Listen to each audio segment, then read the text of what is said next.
ہمارے ان کے لیے صدقہ خیرات ہم اسی طرح کر سکتے ہیں کہ ان کے حق میں دعائیں خیر کریں. تو دعاؤں کی کثرت ہم کو بڑھا دینے کی ضرورت ہے، اور خاص طور پر افطار کے وقت میں. پھر اس کے لیے یہی بات ہے کہ افطار کے وقت میں آپ کے گھر والے سارے کے سارے افطار سے قبل بیٹھ جائیں دعاؤں کو لے کر، دعائیں کرنے کے لیے. یہ اسی وقت ممکن ہوگا جب آپ کا مینجمنٹ پراپر ہو. وہ کیسے ہوگا کہ آپ افطاری کا کام ایک آدھا گھنٹہ پہلے ختم کر دیں، اور وہ بھی اسی وقت ہوگا جب یہ چٹپٹی چیزوں سے ہم تھوڑا پرہیز کر لیں. 11 مہینے تو ہم اپنی مرضی کا ہی کھاتے رہے ہیں نا. 1 مہینہ اللہ کے لیے دے دیں. 1 مہینہ سادہ غذا کھانے سے کیا ہوگا؟ اس کا سب سے بڑا فائدہ یہ ہوگا کہ آپ کی صحت بنی رہے گی، آپ آرام کے ساتھ روزہ رہ سکیں گے. تو اس کے لیے کیا کریں؟ اس بات کا آپ اہتمام کریں کہ کسی بھی طرح سے آپ اپنے لیے سادہ کھانا بنائیں اور کثرت کے ساتھ اس میں وقت نکال کر دعائیں کریں. تو یہ ہو گیا. اس کے بعد میں سحری کے بھی بارے میں بتایا گیا کہ سحری تاخیر سے کریں. یعنی پوری رات جا کر عموماً ہم کیا کرتے ہیں، سحری کے وقت میں سو جاتے ہیں اور سنت سمجھ کر کچھ ایک گلاس پانی پی لیتے ہیں. نہیں، سحری کرنے کا حکم دیا گیا. حدیث میں آیا ہے کہ سحری کرو، سحری کرنے میں برکت ہے. سحری کرنے والے کے حق میں فرشتے دعائیں خیر کرتے ہیں، اور اہل کتاب کے اور ہمارے درمیان سحری ہی کا تو فرق ہے. تو سحری بھی کرنا چاہیے. اس کے بعد میں پھر لیلۃ القدر جیسی بابرکت دن آنے والے ہیں ہم کو اس میں، تو اس میں جاگ کر اہتمام کرنے کا ہم کو حکم دیا گیا ہے. یہ لیلۃ القدر ایک ایسا ہے جیسے کسی کو 1000 مہینوں کی رات مل گئی. تو آخر کے راتوں میں اللہ کے نبی کا اسوہ کیا تھا کہ آپ چاق و چوبند ہو جاتے، کمر کس لیتے، خود بھی جاگتے، اپنے امہات المومنین کو بھی اٹھاتے اور جگاتے اس کام کے لیے. تو ہم کو بھی چاق و چوبند ہونے کی ضرورت ہے. اس مہینے میں ہم کو صدقہ خیرات بھی کرنا ہے، کیونکہ نبی کریم صلی اللہ علیہ وسلم بڑی ہی سخاوت کا مظاہرہ کرتے. آپ یوں تو تھے ہی سخی، لیکن اس میں زیادہ سے زیادہ سخاوت کا مظاہرہ کرتے. اور اگر ممکن ہو سکا، اگر یہ کھل جائیں تو پھر عمرہ بھی کریں، کیونکہ عمرے کے بارے میں ہے کہ جو رمضان میں عمرہ کرتا ہے نبی کریم کے ساتھ حج کرنے کے برابر اس کو ثواب ملے گا. تو یہ کچھ ایسی چیزیں ہیں جو ہم کو اس مہینے میں کرنے کی ضرورت ہے. نفلی عبادت ایک بات کو اگر زیادہ نہ بھی کریں تو میں یہاں تک بھی کہہ سکتی ہوں کہ آپ لوگ حقوق العباد پر زیادہ توجہ دیں. میں اللہ سے دعا کرتی ہوں کہ اللہ تعالیٰ بولنے والوں کو اور سننے والوں کو اس پر عمل کی توفیق عطا فرمائے، کہ ہم حق بات کو سمجھیں اور اس پر عمل کرنے والے بنیں، لوگوں کے حقوق کو ادا کرنے والے بنیں، اور یہ رمضان ہمارے لیے پہلے رمضانوں سے بہتر رمضان ثابت ہو، اور ہم وقت کا ضیاع کرے بغیر اس سے پوری طریقے سے فائدہ اٹھانے والے بنیں. وآخر دعوانا الحمد للہ رب العالمین. اللہم صلی علی سیدنا محمد وعلی آل محمد بارک وسلم. جزاک اللہ خیر مطلب حمید صاحبہ. قرآن میں ہو غوطہ اے مرد مسلمہ، اللہ کرے تجھ کو عطا جدت کردار. قرآن اور رمضان کا آپس میں بڑا گہرا تعلق ہے. یہی وہ مہینہ ہے جس میں اللہ تعالیٰ نے نوع انسانی کی ہدایت کے لیے قرآن نازل کیا، اور اسی بات کو اور بہتر طور پر سمجھنے کے لیے میں بہن زیبا بیگ کو آواز دیتی ہوں کہ وہ رمضان اور شہر القرآن کے موضوع پر کچھ روشنی ڈالے.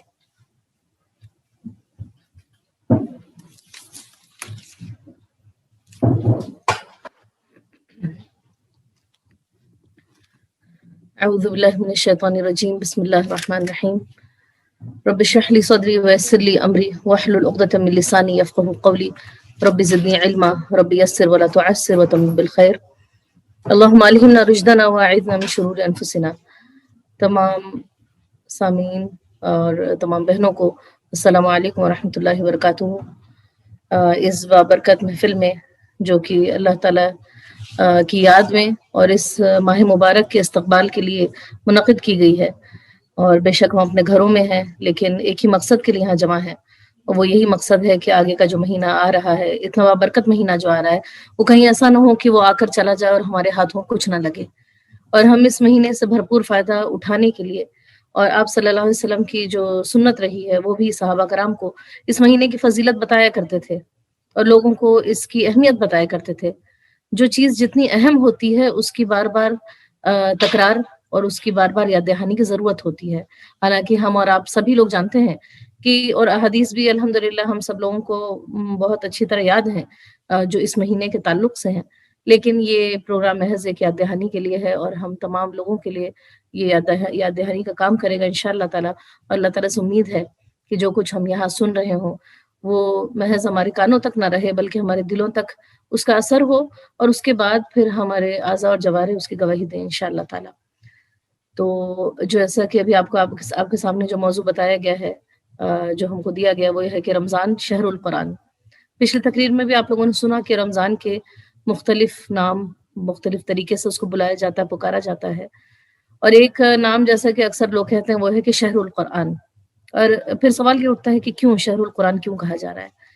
جب آپ لوگوں نے تلاوت میں آیت سنی تھی، وہاں ایک آیت کی تلاوت ہوئی تھی جس میں فرمایا گیا اعوذ باللہ من الشیطان الرجیم کہ شہر رمضان الذی انزل فیہ القرآن، کہ رمضان ہی وہ مہینہ ہے جس میں قرآن نازل کیا گیا، ھدی للناس وبینات من الہدی والفرقان، جس میں لوگوں کے لیے ہدایت ہے، تمام انسانیت کے لیے ہدایت ہے، اور اس میں ہدایت کی روشن نشانیاں ہیں، اور کسوٹی ہے ایک جو کہ غلط اور صحیح کی کسوٹی بتا سکے۔ ھدی للناس وبینات من الہدی والفرقان فمن شہد منکم الشہر فلیصم، اور اس آیت کا اختتام جو ہوتا ہے وہ یہ ہوتا ہے کہ لعلکم تشکرون، تاکہ ہو سکتا ہے کہ شاید کہ تم شکر گزار بن سکو۔ تو اس آیت کو اگر ہم غور کریں کہ پورے قرآن میں اگر رمضان کا لفظ کہیں آیا ہے تو وہ صرف اسی آیت میں آیا ہے، اور ہم اور آپ جب رمضان کا مہینہ آنے والا ہوتا ہے یا رمضان کی جب بات ہوتی ہے، بچوں سے بھی گفتگو ہوتی ہے، تو ہمارے اور آپ کے ذہن میں جو چیز رمضان کے ساتھ آتی ہے تو سب سے پہلی چیز روزہ آتا ہے، اس کے بعد تراویحیں آتی ہیں اور باقی چیزیں جو اس کے ساتھ جڑی ہوئی ہوتی ہیں۔ لیکن یہاں اللہ تعالیٰ، اللہ رب العزت رمضان کی جو ڈیفینیشن دے رہا ہے یا رمضان کی تعریف جو بیان کر رہا ہے یا اس کے بارے میں ہمیں جو انفارمیشن دے رہا ہے، اس کے بارے میں اللہ تعالیٰ کہہ رہے ہیں کہ رمضان کا مہینہ وہ مہینہ ہے جس میں قرآن نازل ہوا۔ تو بہنیں یہ پتہ چلا کہ رمضان کا مہینہ بابرکت اس لیے نہیں ہوا کہ اس میں روزے رکھے جاتے ہیں یا اس میں تراویحیں پڑھی جاتی ہیں، بلکہ رمضان کا مہینہ اس سے پہلے ہی بابرکت ہو چکا تھا جبکہ قرآن اس میں نازل ہوا۔ ایک بہت عظیم الشان چیز جو اس مہینے میں نازل ہوئی۔ تو کوئی اگر یہ کہے کہ رمضان اور قرآن کا آپس میں کوئی ربط نہیں، یا یہ رمضان قرآن کے بغیر ہو سکتا ہے، تو ایسا بالکل نہیں ہو سکتا۔ یہ پورا کا پورا مہینہ قرآن کا ہی جشن ہے۔ انسان ایک مسلمان جو ہوتا ہے وہ تلاوت کے ذریعے اس قرآن سے جڑتا ہے، تراویحیں ہوتی ہیں تو تراویحوں میں اسی قرآن کی تلاوت ہو رہی ہوتی ہے، رات کو قیام کرتا ہے تو اسی قرآن کو پڑھ رہا ہوتا ہے، اور پورے کہتے ہیں کہ سارے امت مسلمہ پر ایک سیلیبریشن کی جو کیفیت ہوتی ہے وہ کس چیز کی ہوتی ہے؟ اس قرآن کی ہی سیلیبریشن ہوتی ہے۔ اور یہ بات یہ ہے کہ یہ اتنی بڑی نعمت کیوں ہے کہ جس کی وجہ سے یعنی اس قرآن کے نزول کی وجہ سے کیا بات ہوئی کہ اللہ تعالیٰ نے پورے مہینے کے روزے فرض کر دیے، اور رات کو قیام کرنا وہ سنت قرار کر دیا گیا۔ یہ روزے تو کسی بھی مہینے میں فرض ہو سکتے تھے، کوئی بھی مہینہ تھا، شوال ہو سکتا تھا، لیکن اللہ تعالیٰ نے رمضان کا مہینہ محض اس لیے چنا کہ اس میں قرآن نازل ہوا۔ ان تمام باتوں سے یہ پتہ چلتا ہے کہ اس کا مطلب کہ قرآن کوئی ایسی خاص چیز ہے شاید جس کی قدر یا اس کی ویلیو ہم نہ سمجھ سک رہے ہوں، لیکن وہ ہے ایسی در حقیقت۔ تو ہم لوگوں کو انشاءاللہ تعالیٰ آگے جو باتیں ہوں گی اس میں یہ غور کرنا ہے کہ قرآن کی اہمیت، اس کی فضیلت، اس کا نزول کا مقصد، اور کیوں بھیجا گیا اور کس کے لیے بھیجا گیا، ان چیزوں پر ہم غور کریں گے۔ سورہ یونس میں ایک آیت آتی ہے، بلکہ دو آیتیں ہیں، آیت نمبر 57 اور 58، اس کی تلاوت آپ کے سامنے کرتے ہیں کہ یا ایھا الناس قد جاءتکم موعظۃ من ربکم وشفاء لما فی الصدور وہدی ورحمۃ للمؤمنین۔ کیا فرمایا؟ اللہ تعالیٰ کہہ رہے ہیں کہ یا ایھا الناس، اے لوگوں، قد جاءتکم موعظۃ من ربکم وشفاء لما فی الصدور، کہ تمہارے پاس ایک نصیحت آ چکی ہے تمہارے رب کی طرف سے، اور وہ چیز جو کہ تمہارے دلوں کے اندر جو کچھ ہے اس کی شفا بن کر آئی ہے، وہدن، اور ہدایت، ورحمت، اور رحمت، للمؤمنین، مومنین کے لیے۔ اور اس کی اگلی آیت میں اللہ تعالیٰ فرما رہے ہیں قل بفضل اللہ وبرحمتہ فبذلک فلیفرحوا هو خیر مما یجمعون۔ تو یہاں یہ بتایا جا رہا ہے کہ اور اللہ تعالیٰ کے فضل اور اسی کی رحمت سے، اور یہ وہ چیز ہے جس پر کہ لوگوں کو فبذلک فلیفرحوا، تو لوگوں کو چاہیے کہ خوشیاں منائیں۔ ذرا سے یہاں ٹھہر جاتے ہیں اور ہم دیکھتے ہیں کہ اللہ تعالیٰ کہہ رہے ہیں کہ یہ وہ چیز ہے جس پہ کہ خوشیاں منانی چاہیے۔ کس چیز کے بارے میں کہا جا رہا ہے؟ اس قرآن کے بارے میں، اس قرآن کے نزول کے بارے میں۔ کہ یہ وہ حقیقت میں وہ چیز ہے کہ اگر ہمارے پاس نہ ہوتی تو ہم کہاں کہاں بھٹکتے پھرتے. تو آپ دیکھیں کہ اللہ تعالیٰ نے یہاں بتا دیا کہ فَلْيَفْرَحُوا فَبِذَلِكَ فَلْيَفْرَحُوا، اسی پر لوگوں کو چاہیے کہ وہ خوشیاں منائیں. اور اگر ہم دیکھیں کہ عید الفطر جو ہوتا ہے یا رمضان کا پورا مہینہ جو ہوتا ہے وہ واقعتاً اسی کا جشن ہوتا ہے، اس قرآن کے نزول کا جشن ہوتا ہے. اسی مہینے میں وہ رات ہوتی ہے لیلۃ القدر، جس کے بارے میں فرمایا کہ اِنَّا أَنزَلْنَاهُ فِي لَيْلَةِ الْقَدْر، کہ ہم نے اس کو لیلۃ القدر میں اتارا ہے. تو وہ رات کی بھی فضیلت اس لیے بڑھ گئی کہ اس میں قرآن نازل ہوا. اور ہم دیکھیں کہ یہی سلسلہ خوشی کا اگر ہم عید الاضحیٰ کے بارے میں بھی اگر ہم بات کریں تو ہمیں لگتا ہے کہ وہ ایک الگ چیز ہے، لیکن وہ خوشی کا دن بھی ہمارا اسی قرآن سے منسلک ہے. کس طرح سے؟ حضرت عمر رضی اللہ عنہ کے بارے میں آتا ہے کہ وہ فرماتے ہیں کہ ایک یہودی آیا ان کے پاس اور اس نے کہا کہ آپ کے قرآن میں ایک ایسی آیت ہے اگر ہمارے اوپر نازل ہوتی تو ہم اسے اپنے لیے عید کا دن بنا لیتے. تو جب حضرت عمر رضی اللہ عنہ نے دریافت کیا کہ وہ کون سی آیت ہے تو اس نے پڑھا کہ الیوم اکملت لکم دینکم واتممت علیکم نعمتی ورضیت لکم الاسلام دینا، اور جس کا ترجمہ یہ ہے کہ آج ہم نے دین تمہارے پر مکمل کر دیا ہے. تو یہ کہ اللہ تعالیٰ نے دین مکمل کر دیا، یعنی قرآن میں جو ہدایات تھیں جو اس انسانیت کو ضرورت تھی، ہر لمحہ بلمحہ جس چیز کی ضرورت تھی وہ مکمل ہو گئی. وہ تعلیمات اللہ تعالیٰ کی طرف سے پوری گائیڈنس کمپلیٹ ہو گئی ہے. تو حضرت عمر رضی اللہ عنہ کہتے ہیں کہ مجھے یاد ہے کہ وہ کس دن نازل ہوا اور کس وقت نازل ہوا. وہ کہتے ہیں کہ عید سے ایک دن پہلے کی بات ہے، عرفے کا دن ہے، اور اللہ کے رسول صلی اللہ علیہ وسلم میدان عرفات میں ہوتے ہیں اور اس وقت یہ سورہ نازل ہوئی تھی. تھوڑا غور کریں کہ یہ واقعی اتنی خوشی کی بات کہ اللہ تعالیٰ کا ایک کلام، اللہ تعالیٰ کی بات، اور اس کا ہم کہتے ہیں، آج ہم دیکھتے ہیں کہ دنیا کے مختلف ممالک میں بات دیکھی جاتی ہے کہ ان کا کوئی ایک کانسٹیٹیوشن کا دن ہوتا ہے کہ جس دن کانسٹیٹیوشن بنا اس کو وہ یاد رکھتے ہیں، پوری قوم کو بتاتے ہیں. ہم دیکھیں کہ نہ کہ صرف امت مسلمہ کے لیے بلکہ پوری انسانیت کے لیے ایک بہترین کانسٹیٹیوشن آیا ہے، لیکن بات یہ ہے کہ ہم اور آپ اس کو وہ حیثیت نہیں دے رہے ہیں، وہ مقام نہیں دے رہے ہیں جو اس کا ہے. یہ تو وہ کانسٹیٹیوشن تھا جس میں ایک گھر کے اندر ایک شوہر بیوی کے تعلقات سے لے کر کسی ملک کو چلانے کے حکمرانی کے تعلق تک بھی جو ہے ساری باتیں اس میں بیان کی گئی ہیں. ایک مالی انتظامات کیسے ہونے چاہیے اس کے بارے میں بھی بتایا گیا، والدین کے حقوق کیا ہونے چاہیے وہ بھی بتایا گیا. ہر چیز اس کے اندر پروئی ہوئی ہے بہت خوبصورتی کے ساتھ. آج ہم جاتے ہیں پرسنالٹی ڈیولپمنٹ کے لیے، پیسے خرچ کریں گے ورکشاپس، اس میں کون سی وہ چیز ہے جو نہیں بتائی گئی ہے؟ پرسنالٹی کا کون سا طریقہ ہے، کون سا اسلوب ہے جو کہ اس میں نہیں بیان کیا گیا ہے؟ تو ہر وہ چیز اس میں ہے. تو فرمایا کہ فَبِذَلِكَ فَلْيَفْرَحُوا، یہ وہ چیز ہے جس میں کہ خوشیاں منانی چاہیے. ہوا خیر مما یجمعون، یہ ٹکڑا بہت اہم ہے. ہوا یعنی وہ چیز، کون سی چیز؟ اس قرآن کے بارے میں کہا جا رہا ہے خیر، بہتر ہے، مما یجمعون، ان تمام چیزوں سے جو وہ جمع کر رہے ہیں. ہم کیا جمع کرتے ہیں؟ ہم مال دولت، جائیداد، کوٹیاں، ہے نا، گھر ہیں، اور اسی طرح سے کپڑے ہیں، زیورات ہیں. جو بھی ہم جمع کر رہے ہیں، دنیا کی ملینز اور بلینز کی بھی پراپرٹی ہمارے پاس ہو جائے تو بھی فرما رہے ہیں اللہ تعالیٰ کہ یہ قرآن ان تمام نعمتوں سے بہتر ہے. یہ کس طرح سے؟ یہ جتنی بھی نعمتیں ہم کہتے ہیں کہ مال دولت، کپڑے، زیور، جو کچھ بھی ہے، اس کا تعلق ہمارے ہم سے کب تک ہوتا ہے؟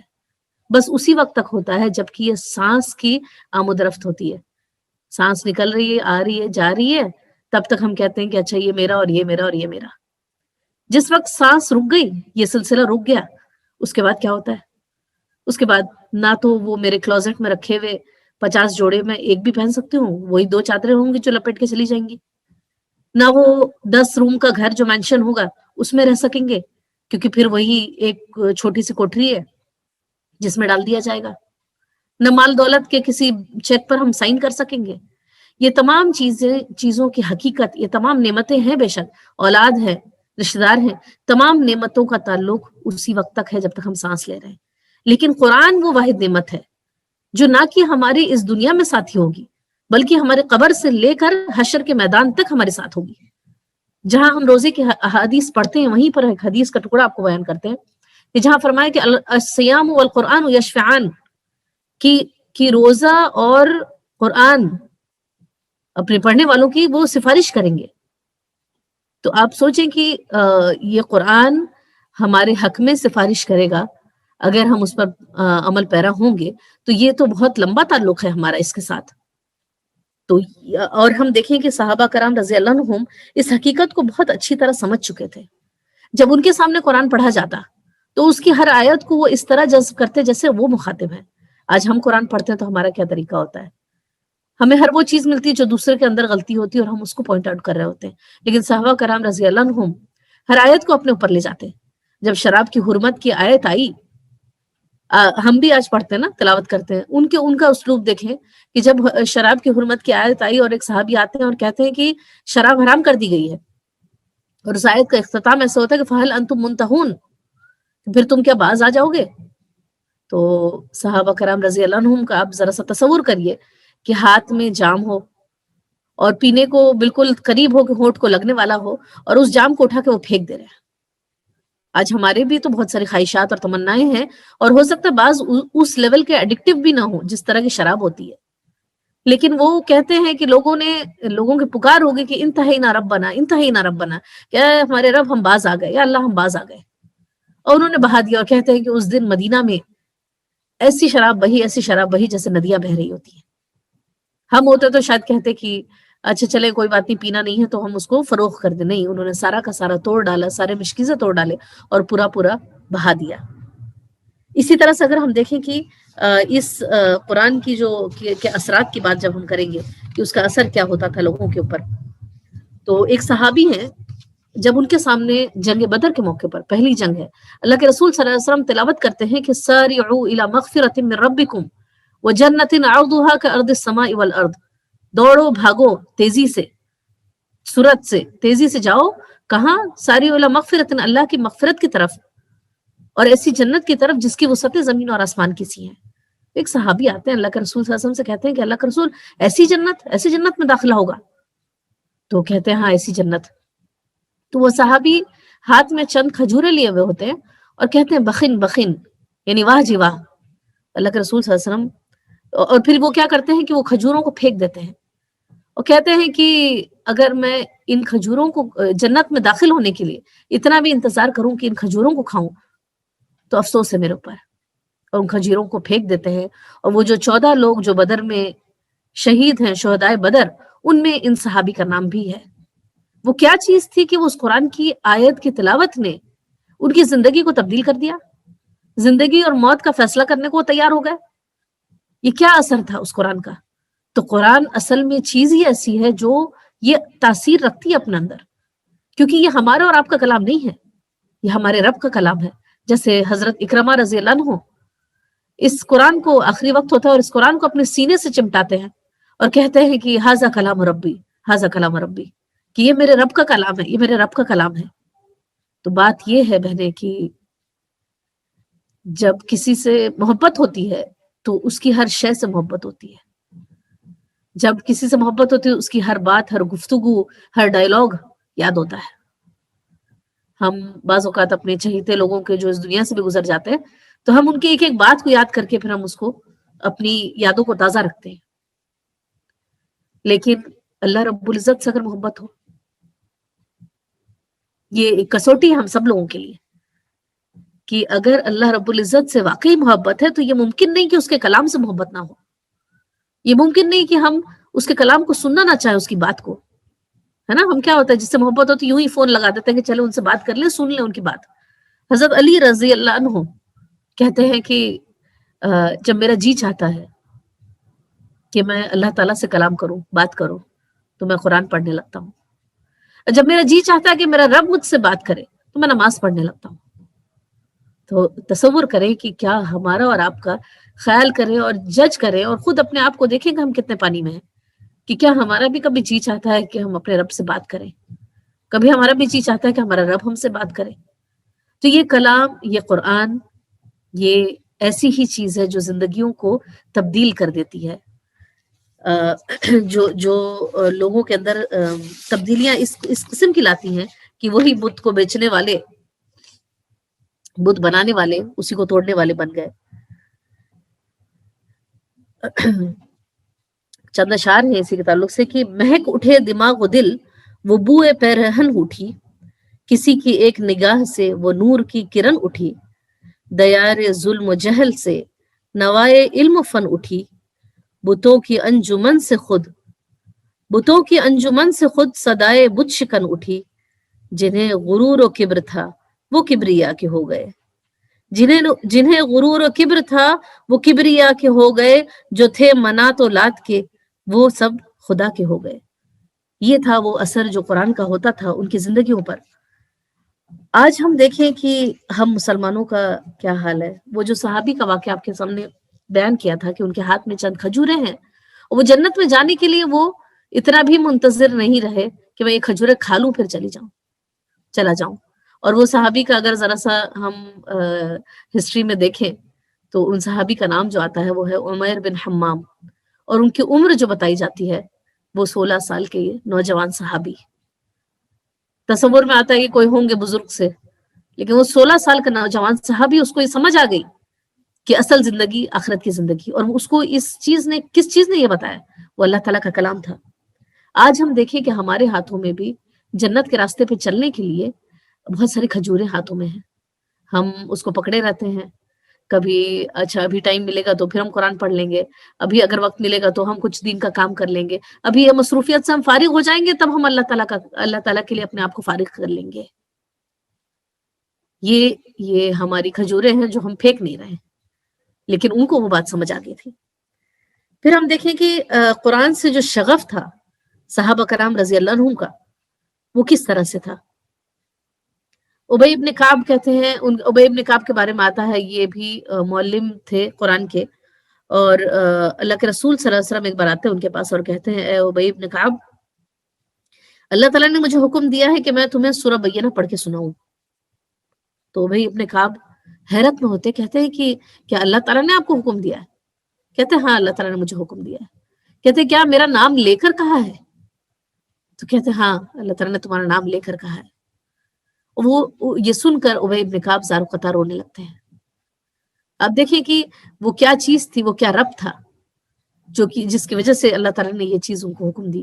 پھر ہم دیکھیں کہ ایک شاعر تھے اس وقت لبید، اور حضرت عمر رضی اللہ عنہ کے دور میں ان سے حضرت عمر رضی اللہ عنہ نے لوگوں سے کہا تھا کہ اپنے اچھے کلام جو ہے وہ بھیجیں۔ تو جب ان سے کہا گیا، ایک بار کہا، 2 بار کہا، اور اس کے بعد جو ہے انہوں نے پھر حکم مانتے ہوئے امیر المومنین کا، انہوں نے سورہ بقرہ کی آخری آیات لکھ کر بھیج دی اور کہہ دیا کہ اے امیر المومنین، جب سے اللہ تعالیٰ کا کلام پڑھا ہے تب سے شعر لکھنا بھول گیا ہوں۔ یہ تھا ان کا حال۔ آج ہم دیکھیں کہ ہم مسلمانوں کا کیا حال ہو گیا ہے۔ آج ہم دنیا میں رسوا ترین قوم ہو گئے، اور اس کی وجہ کچھ نہیں ہے سوائے اس کے کہ ہم نے اس رہنمائی کو، اس گائیڈنس کو، اس چیز کو جو کہ ہماری فلاح کے لیے آئی تھی، اس کو ہم نے کنارے رکھ دیا، اور ہم اب فلاح اور کامیابی دوسروں سے تلاش کرتے پھر رہے ہیں، ہے نا۔ ہم اگر اپنے آپ کو ڈیولپ کرنا چاہتے ہیں تو ہمیں لگتا ہے کہ کوئی اور لا کر ہمیں بتائے گا۔ ہم کوئی کسی چیز میں کامیاب ہونا چاہتے ہیں تو ہمیں لگتا ہے کسی اور قوم کی طرف ہم ذرا جھانک کر دیکھیں، حالانکہ سارا کا سارا کچھ ہمارے قرآن میں ہی تھا۔ وہ زمانے میں معزز تھے مسلمان ہو کر، اور تم خار ہوئے تاریک قرآن ہو کر۔ بیت المقدس کا وہ واقعہ ہم سب کو یاد ہوگا، جہاں کے حضرت عمر رضی اللہ عنہ جب جاتے ہیں وہاں کی چابی لینے کے لیے، تو صحابہ کرام شہر سے باہر کھڑے ہوتے ہیں اور ترکی گھوڑا لا کر اور کپڑا لا کر، اچھا کہ اے امیر المومنین یہ پہن لیجئے، آپ تو پیوند لگائے ہوئے کپڑے پہن کے جائیں گے تو یہ ذرا سا زیب نہیں دے گا۔ حضرت عمر رضی اللہ عنہ گھوڑے سے اترتے ہیں اور ایک خاک مٹھی میں لیتے ہیں، ایک مٹھی خاک اٹھاتے ہیں اور پھینکتے ہیں اور کہتے ہیں کہ اللہ تعالیٰ نے تمہیں تم اس دنیا میں ذلیل و خوار تھے، اور اللہ تعالیٰ نے تمہیں اس قرآن کے ذریعے عزت بخشی۔ اگر تم ان چیزوں میں پھر سے عزت تلاش کرو گے تو اللہ تعالیٰ تمہیں پھر ذلیل و خوار کر کے رکھ دے گا۔ تو یہ وقت ہے بہنیں کہ ہم غور کریں، تھوڑا دیکھیں، توجہ دیں کہ ہم کن چیزوں میں اپنے لیے ہم دل کا سکون پاتے ہیں۔ ایک اور بات یہ کہنی تھی کہ جیسے کہ ہر چیز کا ایک موسم ہوتا ہے نا، ہم دیکھتے ہیں پودوں کے لیے بھی موسم ہوتا ہے، اور اس کا موسم ہوتا ہے کہ بارش آتی ہے، پھر وہ اس میں کھیتی کی جاتی ہے، اور پھر وہ پھل اگتا ہے اور دیتا ہے، وہ پودا اپنا پھل دیتا ہے۔ اور قرآن میں بارہا اس قرآن کو بارش سے تشبیہ دی گئی ہے، مثال دی گئی ہے۔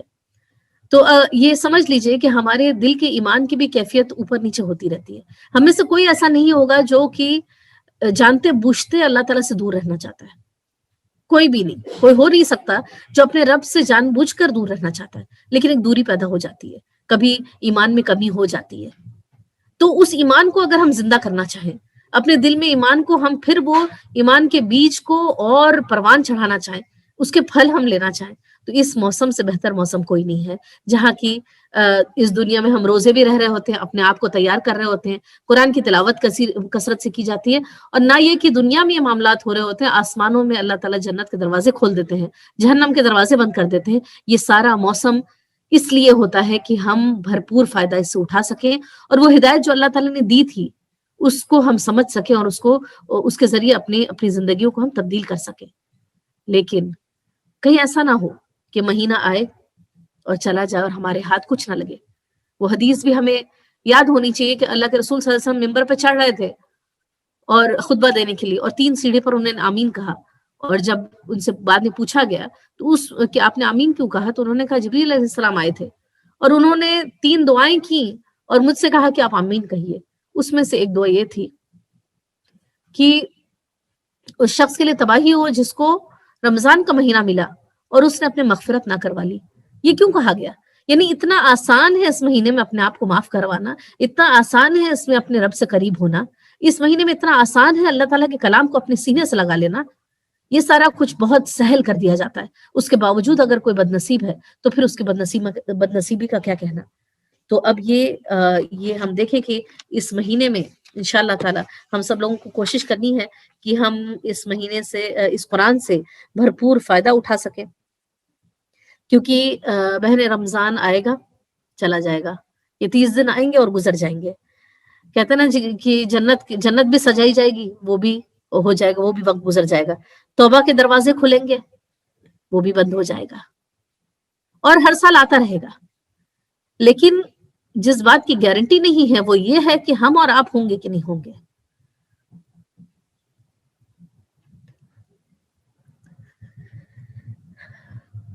کیا ایسا نہیں ہوا ہمارے ساتھ کہ ہمارے بہت سارے عزیز و اقارب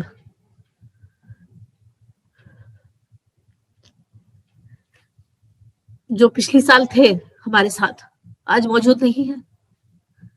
تو ہم نے کیا کوئی گارنٹی لی ہوئی ہے کہ ہم اس مہینے کو پا ہی لیں گے، یا ہم اس مہینے کو مکمل کر کے اگلا سال آئے گا تو ہم دیکھ لیں گے، پھر ہم اپنے رب سے تعلق قائم کر لیں گے؟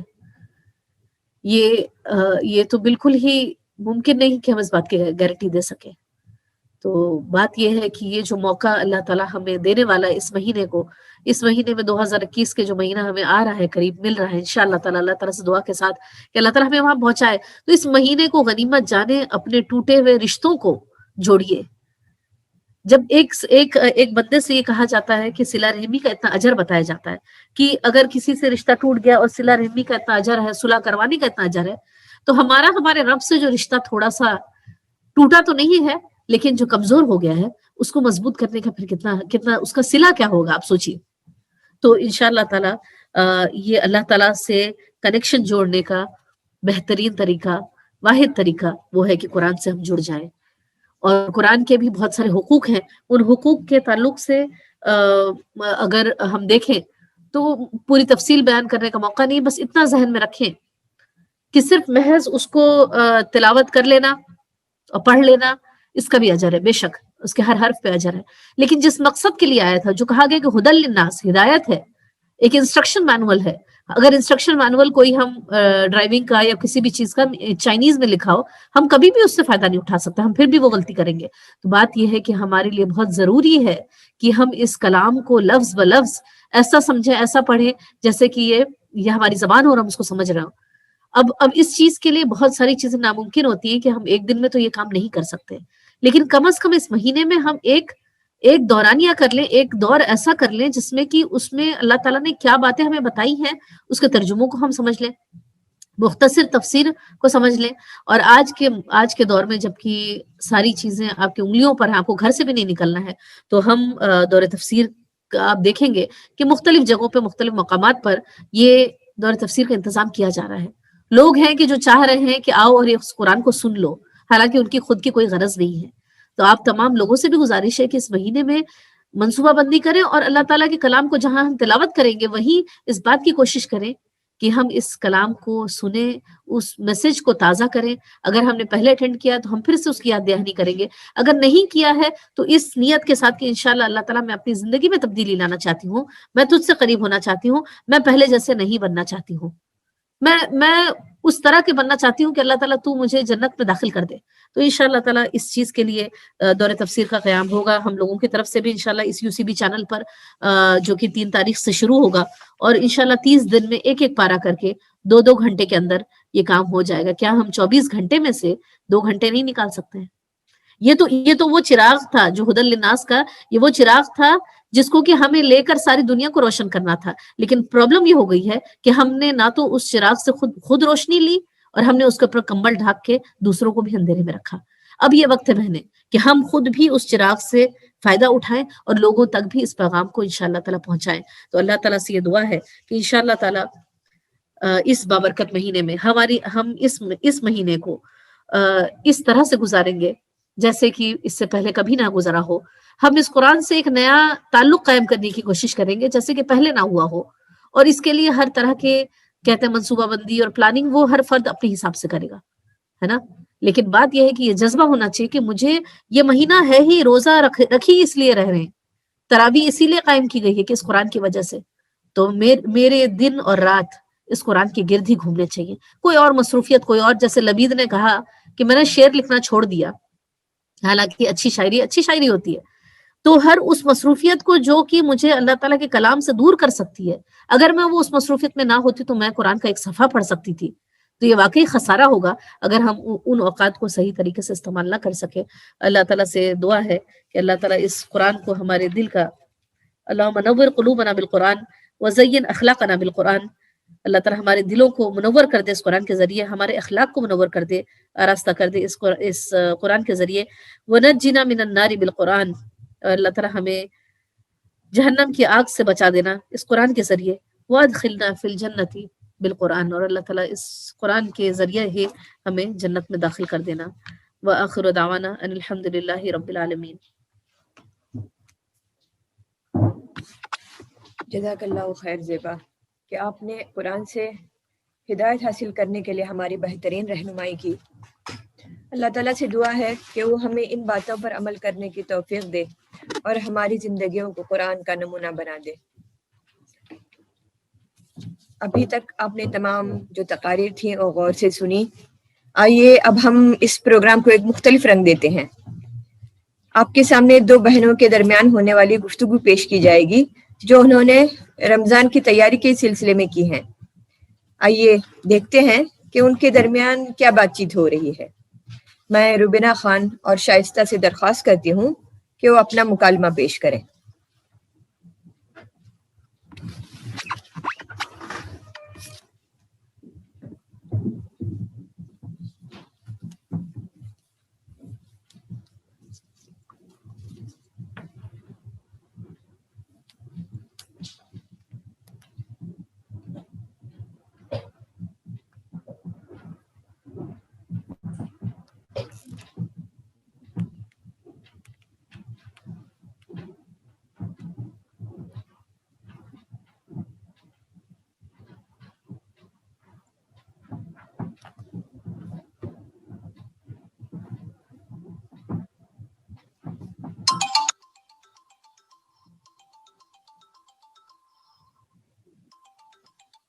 السلام علیکم باجی۔